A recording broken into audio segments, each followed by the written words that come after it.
안녕하세요. 인문학을 요리하는 남자, 인문학 셰프 세범이입니다. 자, 이번에는 해외 원조와 관련한 주제를 다루려고 하는데요. 그래서 우리도 어려운데 무슨 해외 원조야 라고 하는 주제를 중심으로 오늘의 에피소드를 한번 살펴보도록 하겠습니다. 자, 오늘은 자, 피터 싱어라고 하는 분과 존 놀스라고 하는 분이 등장을 합니다.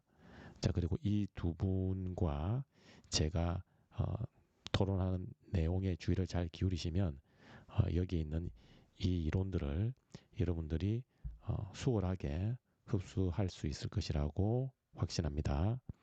자, 먼저 오늘 등장하는 분들의 면면을 한번 살펴볼게요.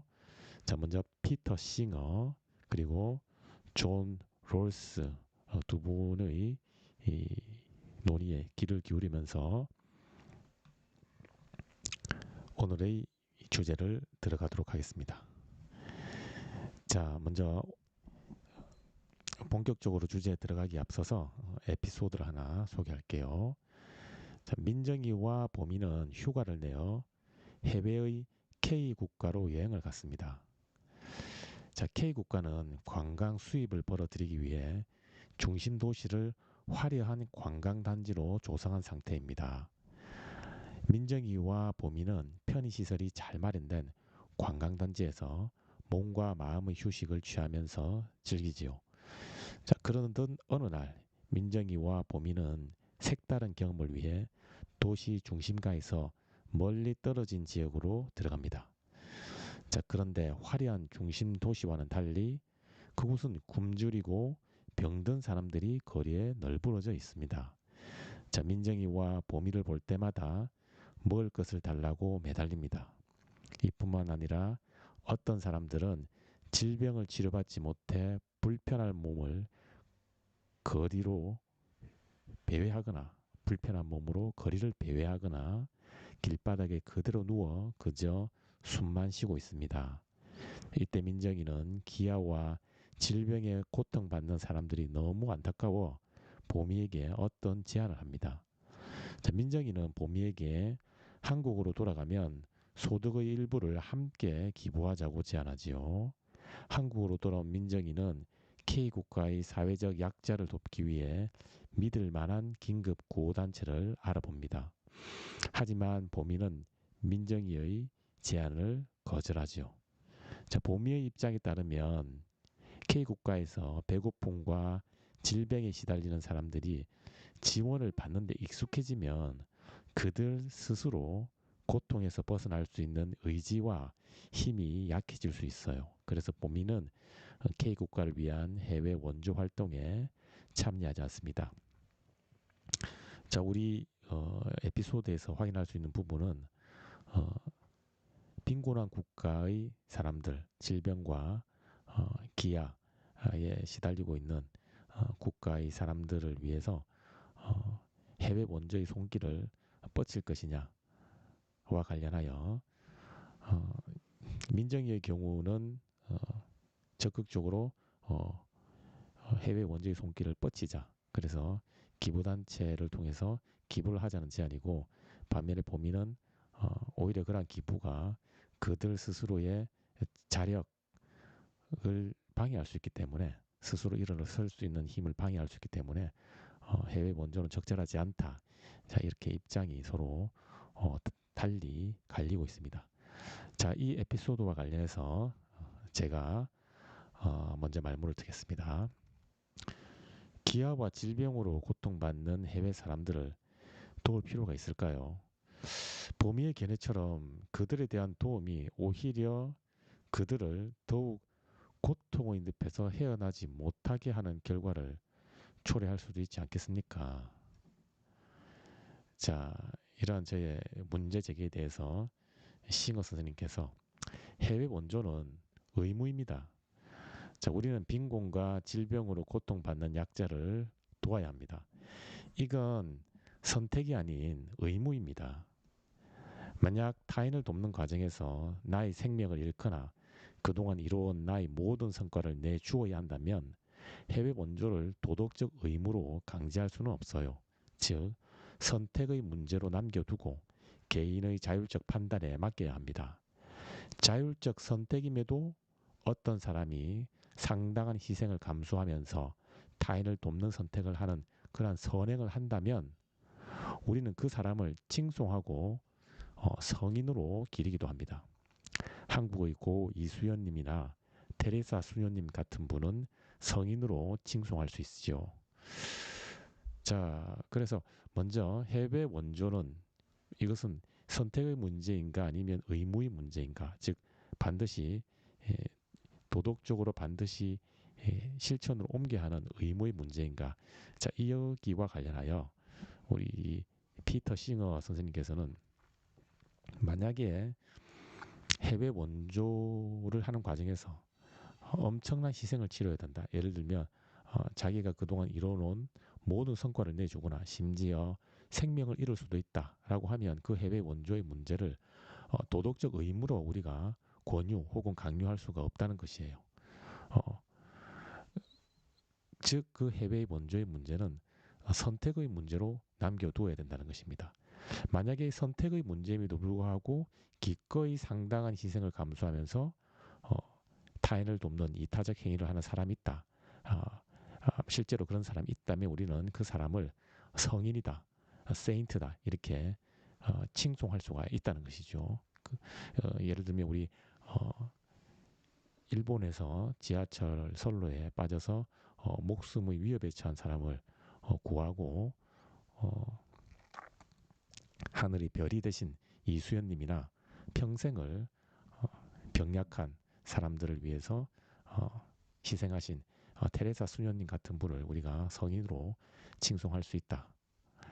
자, 그런데 싱어가 이렇게 의견을 제시하는 이유는 과연 해외 원조를 하는 그러한 이타적 행위가 과연 이렇게 상당한 희생을 감수해서 성인의 반열에 올라야만 할 수 있는 문제인가에 대해서 사실상 문제 제기를 하고 있는 거예요. 자, 그래서 계속 살펴보면 하지만 해외 원조의 경우 성인들이 기꺼이 감수하는 희생만큼의 비용이 들지는 않아요.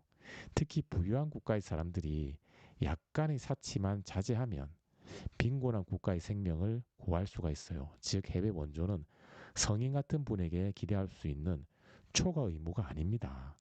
초과 의무의 경우 반드시 해야 하는 도덕적 의무는 아닙니다. 즉 자율적으로 실천을 선택할 수 있는 가능성이 열려 있어요. 그럼에도 초과 의무를 실천한다면 칭송할 만합니다. 해외 원조는 과연 성인의 반열에 올라야만 할 수 있는 것인가? 자, 여기에 대해서 싱어 선생님은 그렇지 않다. 해외 원조는 충분히 기꺼이 감수할 만한 정도의 희생, 즉 비용을 들이기만 하면 우리가 생각할 수 있는 것 이상으로 많은 사람들의 이 생명과 그리고 질병으로 고통받는 사람들을 구할 수 있다는 입장을 보이고 있어요. 즉 약간의 사치만 자제하면 된다는 것이죠. 그러니 해외 원조는 엄청난 희생을 요구하고 그 엄청난 희생이 있음에도 불구하고 그 이타적 행위를 하는 그래서 그 이타적 행위가 의무의 영역이 아닌 의무를 초과하는 초과 의무의 영역은 아니라는 거예요. 만약에 초과 의무의 영역이라서 즉 선택의 문제이지 엄청난 희생을 요구하기 때문에 의무로 요구할 수 없는 초과 의무의 영역이라면 그것은 선택의 영역으로 남겨두고 실제로 초과 의무를 실천으로 행하는 사람은 성인의 반열에 올리고 칭송할 수 있지만 이 해외 원조라고 하는 것이 초과 의무, 즉 도덕적 의무를 초과하는 엄청난 희생을 치르는 그 정도의 어떤 부담은 아니라는 거예요. 즉 해외 원조는 우리가 일정 부분의 희생, 감내할 만한, 감수할 만한 희생 정도만 하면 비용만 들이면 얼마든지 빈곤한 국가의 생명을 구할 수 있는 그 정도의 이타적 행위다 이렇게 보고 있습니다.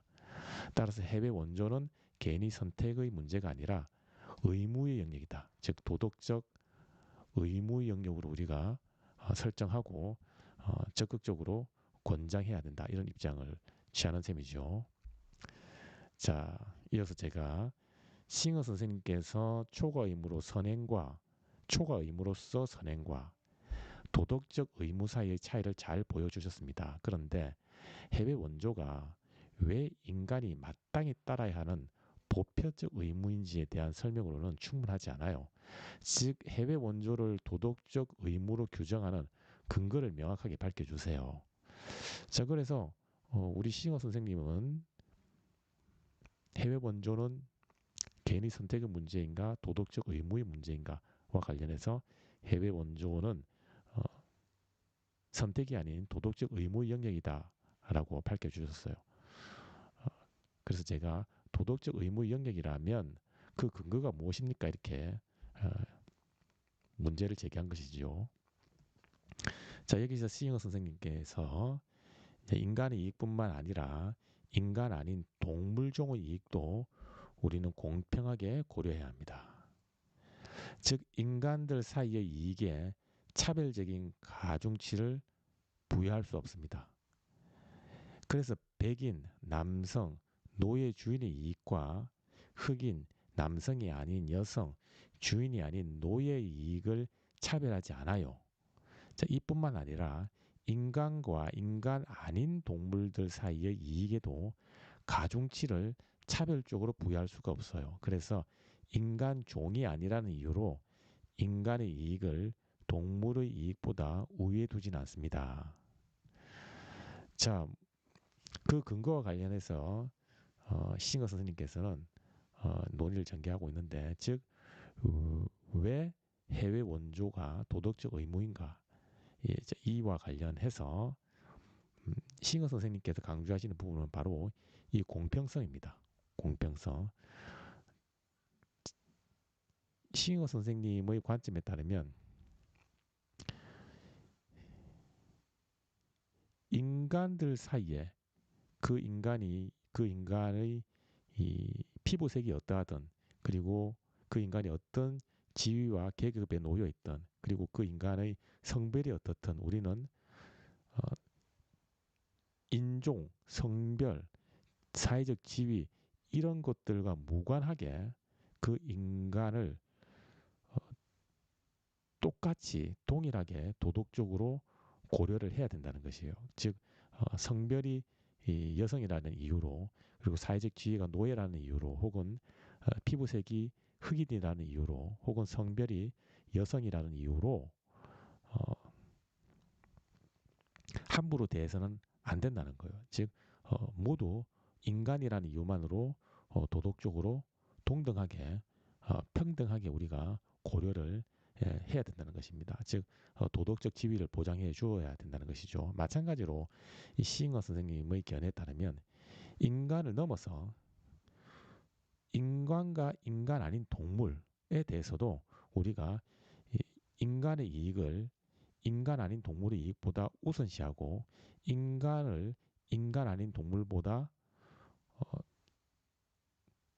더욱 도덕적으로 배려하는 그러한 가중치를 차별적으로 부여할 수 없다는 거예요. 즉 인간 아닌 동물이라는 이유만으로 함부로 대하는 것은 적절하지 않다는 것입니다.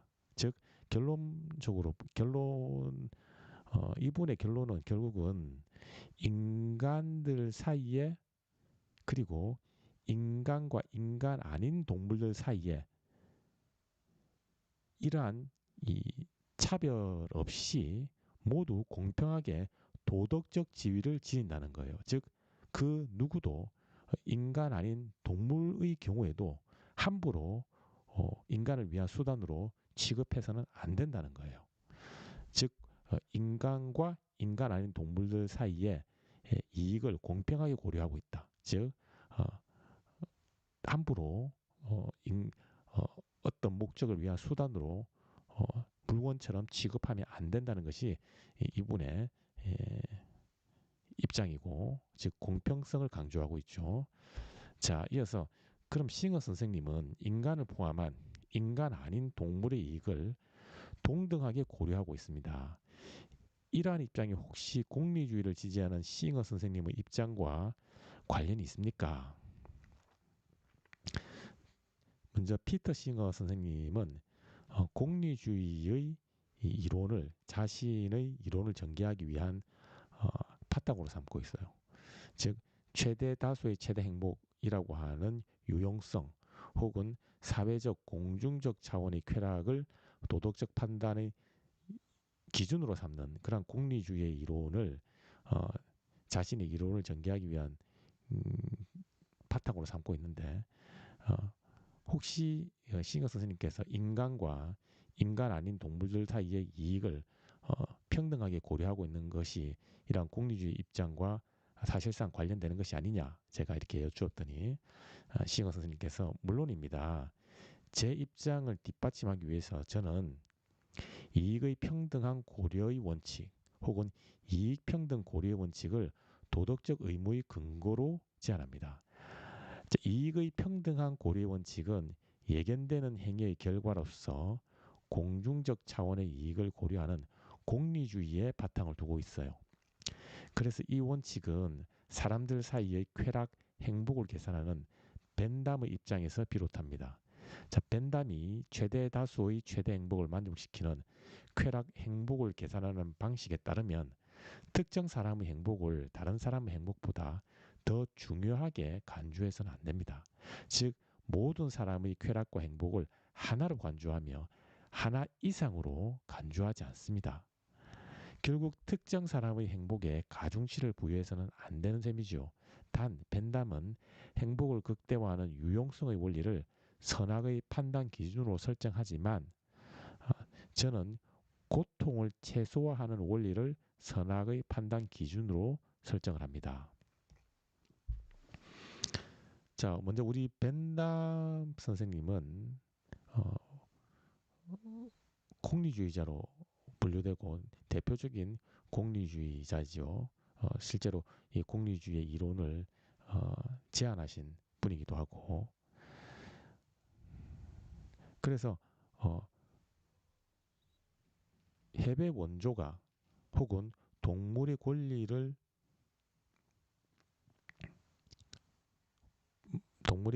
동물을 해외 원조 혹은 동물을 도덕적 지위 혹은 도덕적으로 고려할 대상으로 삼는 이러한 피터 싱어 선생님의 입장에 대한 그 도덕적 근거가 바로 이익의 평등한 고려 원칙, 줄여서 이익평등 고려의 원칙이다. 이렇게 볼 수가 있어요.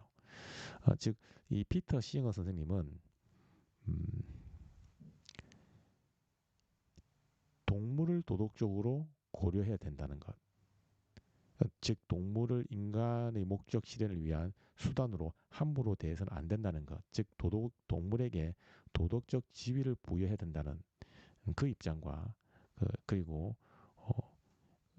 어떠한 인간이 국내의 국민이든 혹은 해외의 국민이든 그런 것과 무관하게 어, 고통을 받고 있기만 하면 그 고통에 대해서 우리가 배려를 해야 된다는 그러한 이 입장인데 그 입장의 근거로서 즉 왜 우리는 동물에 대한 도덕적 고려, 해외 원조와 관련한 그러한 도덕적 고려가 도덕적 의무인지를 정당화하는 근거로서 이익평등 고려의 원칙을 제안합니다.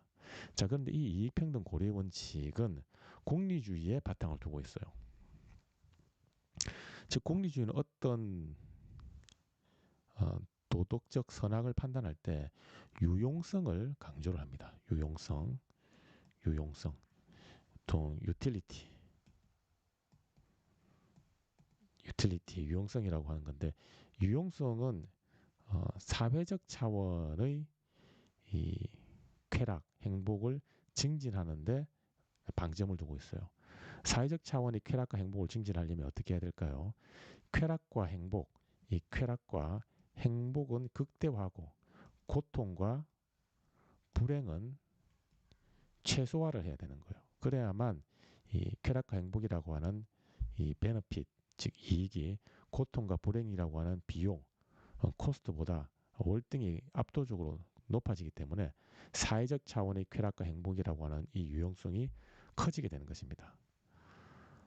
자, 그런데 이 싱어 선생님은 이러한 공유주의 입장을 선악의 판단 기준으로 받아들이되 공리주의가 쾌락과 행복의 극대화에 에, 방점을 두었다면 이 피터 싱어 선생님은 어떻게 하면 고통과 불행을 최소화할 것이냐 여기에 방점을 두고 있어요. 어, 즉 피터 싱어 선생님이 생각하는 선악의 판단 기준, 선이란 무엇이냐? 피터 싱어 선생님께서 생각하시는 선이라고 하는 것은 고통과 불행을 최소화하는 것을 이분은 선이라고 보고 있어요. 그리고 어, 바로 이 고통과 불행을 최소화하는 것이 그것을 이익으로 보고 있고 어, 고통과 불행을 감지할 수 있는 존재이기만 하면 그 존재에 대해서 우리는 어, 평등하게 고려해야 된다. 평등하게 도덕적 지위를 부여해야 된다는 것이 바로 이익평등 고려의 원칙입니다. 자, 그러니 어떠한 존재를 도덕적으로 고려할 것이냐, 도덕적 지위를 부여할 것이냐, 즉 인간의 목적실을 위한 수단으로 함부로 대해서는 안 되는 그러한 도덕적 지위를 부여할 것이냐를 판단하는 기준은 그 어떤 존재가 고통과 불행이라고 하는 음, 느낌을 감지할 수 있는 존재이냐 그렇지 않느냐라고 하는 것이죠.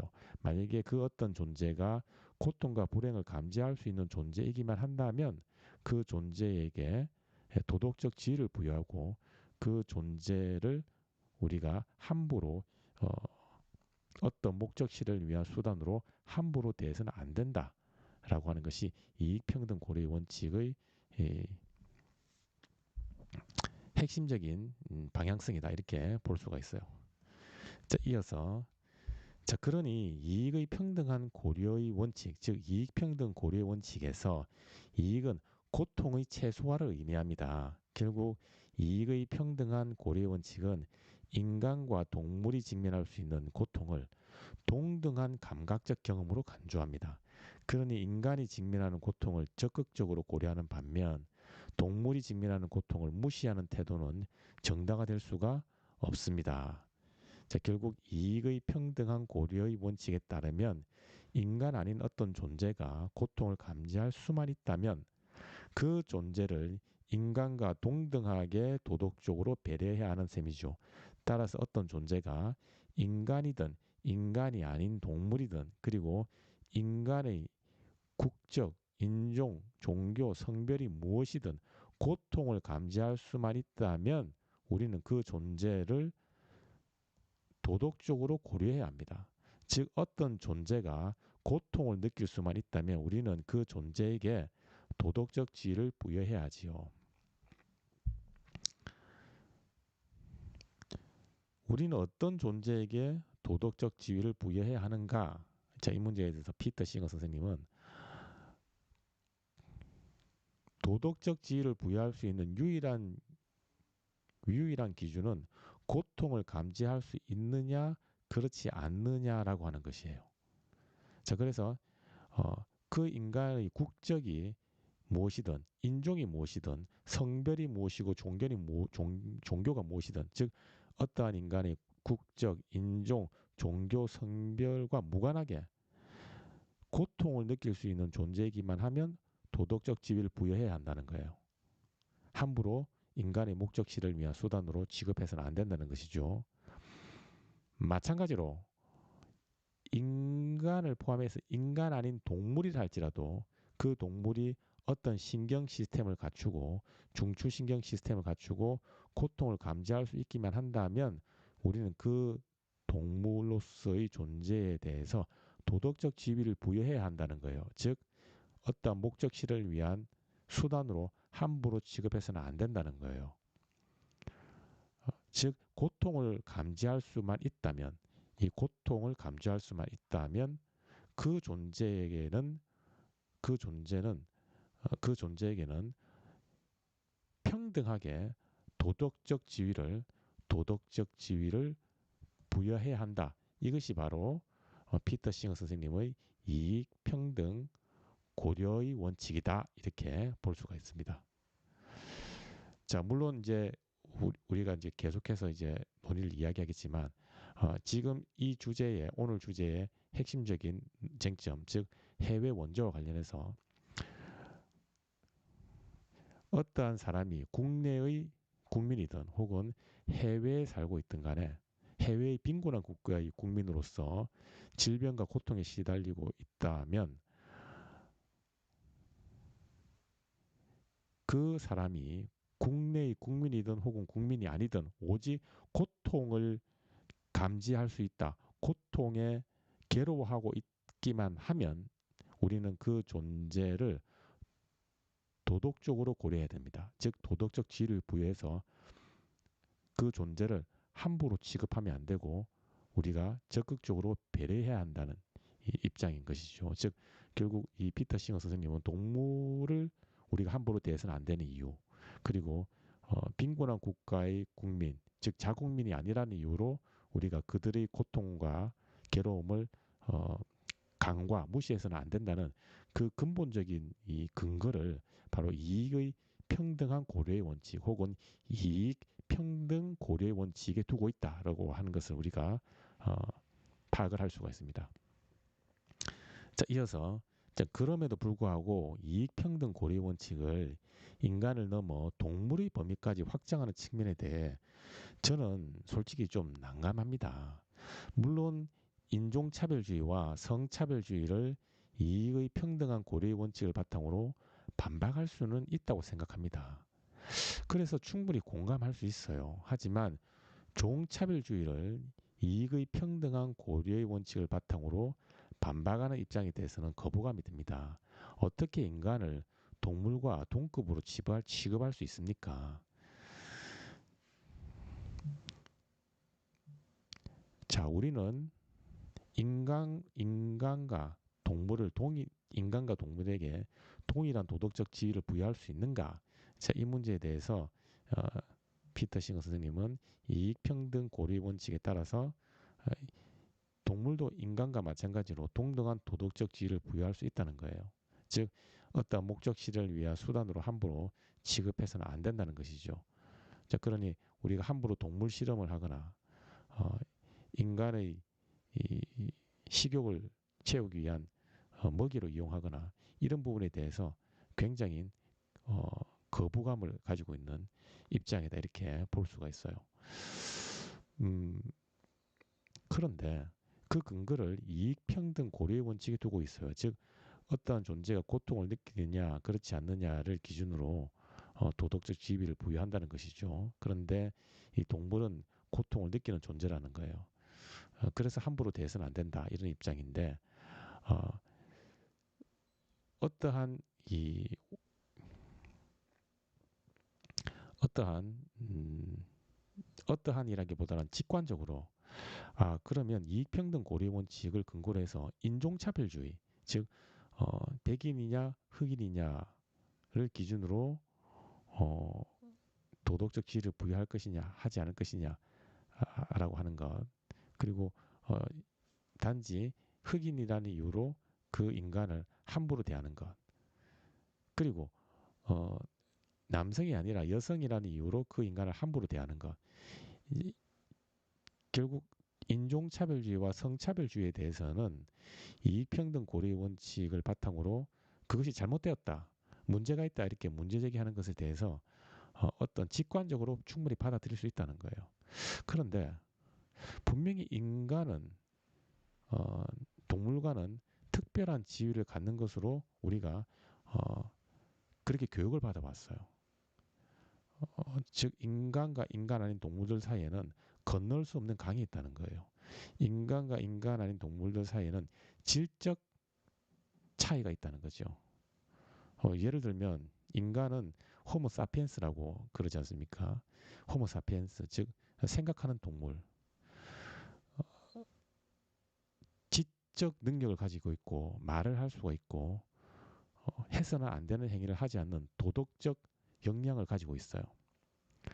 반면에 동물은 지적 능력도 인간에 비해서는 상당히 미미하고 언어를 구사할 수도 없고 그래서 말을 할 수 없고 동물은 도덕적 판단을 할 수가 없어요. 본능에 따라 움직이니까 어떻게 그렇게 어, 질적으로 낮은 동물을 인간과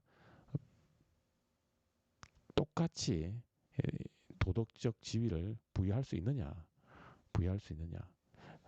그리고 제가 피터 싱어 선생님께 그래서 인간과 동물은 그러한 차이가 있으니 인간에게 도덕적 지위를 부여하는 것은 합당하지만 동물에게 그러한 도덕적 지위를 부여하는 것은 부당하다라고 이야기를 한다면 피터 싱어 선생님께서는 그것은 인종차별, 성차별과 마찬가지로 종차별주의에 해당한다라고 이렇게 비판합니다. 즉 인간 종과 동물 종, 종이 다르다는 이유로 차별하는 것이다 이렇게 비판을 한다는 것이죠. 자, 그런데 우리가 교육을 통해서 그리고 우리의 직관적 판단에 따라서 분명히 인간과 동물은 다른데 어떻게 동물에게 인간과 똑같은 도덕적 지위를 부여할 수 있을까라고 하는 것에 대해서 상당한 거부감이 든다는 것이죠. 이러한 거부감이 드는 이유는 여러 가지 요인이 있을 수가 있어요.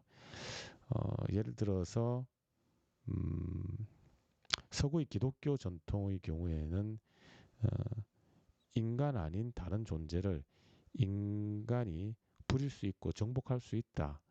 인간을 위해서 사용할 수 있다. 이런 견해를 드러내고 있고요.